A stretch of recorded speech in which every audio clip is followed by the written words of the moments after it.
Welcome to The Explainer. Today, we're diving into a story that sounds like it's straight out of a movie, Operation Thunderbolt. We're talking about one of the most daring rescue missions in history. It's a tale of terror, unbelievable odds, and a decision that shocked the entire world. Yeah, that quote, it refers to the army of the country where the hostages ended up. You see, this wasn't just some random hijacking. The plane was forced to land in a nation ruled by an infamous, brutal dictator. This turned a terrible hostage crisis into a full-blown, state-sponsored nightmare. So the big question is, how did this rescue even happen? I mean, how did it even get off the ground? Let's get into it and trace this incredible story of crisis and courage. A story that forced a nation to plan a mission that, honestly, almost everyone thought was completely impossible. All right, let's set the scene. It all starts on June 27, 1976. Air France Flight 139. Should have been just a normal, boring flight from Tel Aviv to Paris. But, well, it ended up being the opening act of a massive international crisis. And here's where things went wrong. The critical weak point, it was the stopover in Athens. The airport security there was, to put it mildly, a joke. We're talking broken metal detectors, security screens nobody was even watching. 4 hijackers just walked right onto the plane with pistols and grenades, and nobody even noticed.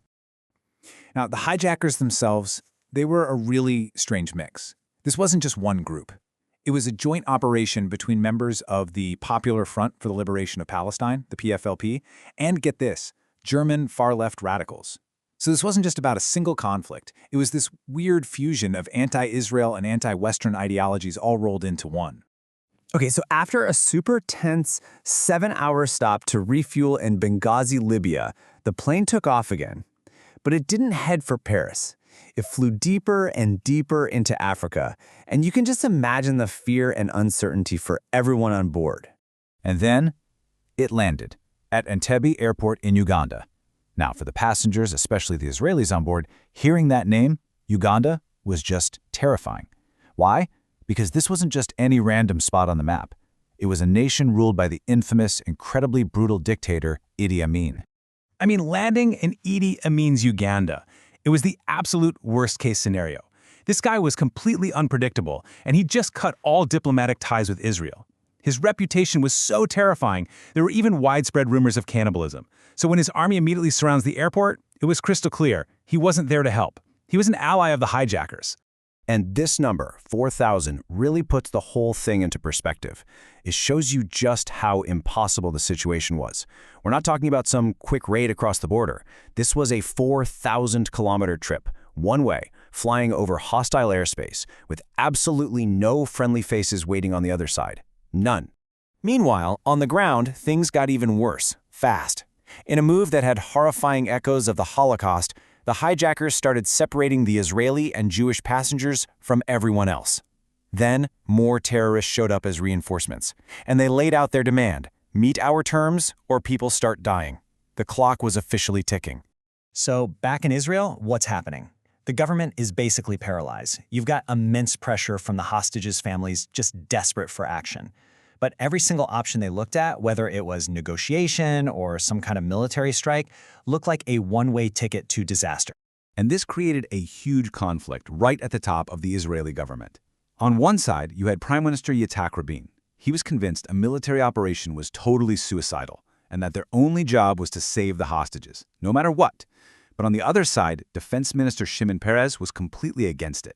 He argued that negotiating with terrorists would just encourage more of them and make Israel look weak on the world stage. But then, the hijackers made a huge, fatal mistake. They thought they were making a power move by releasing all the non-Israeli hostages, but man, did that backfire.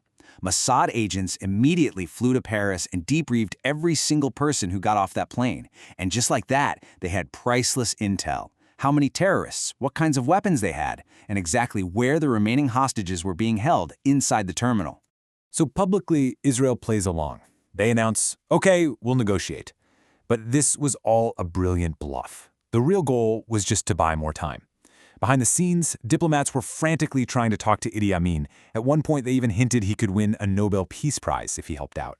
It was all just a stall tactic, a way to give the military planners the precious hours they were desperate for. And with that crucial new intel and the deadline still looming, One of the most creative, most audacious military plans you could ever imagine started to come together. Okay, this next part is a mix of brilliant intelligence work and just dumb luck.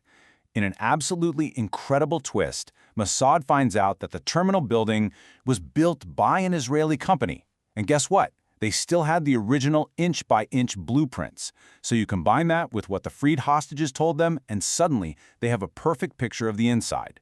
And that's where the core of the plan came from. A brilliant piece of deception. They decided they were going to drive a black Mercedes right up to the terminal, disguised as Idi Amin's personal car. So the final plan gets a code name, Operation Thunderbolt. And honestly, it was breathtaking, so complex, so audacious.